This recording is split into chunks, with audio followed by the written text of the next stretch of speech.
The Oshkosh Common Council tonight is still meeting to consider a resolution to proceed with the acquisition of the city center property downtown.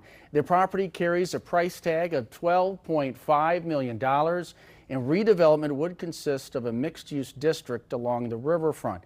The building formerly served as the Park Plaza Mall. Tonight, several community members spoke out, including one business owner who currently rents a portion of that property. He noted a recent survey where residents had said they wanted 9 things, including more restaurants, retail shops, green space, and entertainment venues, but believes the demand for that is already being met. 6 of those 9 currently exist.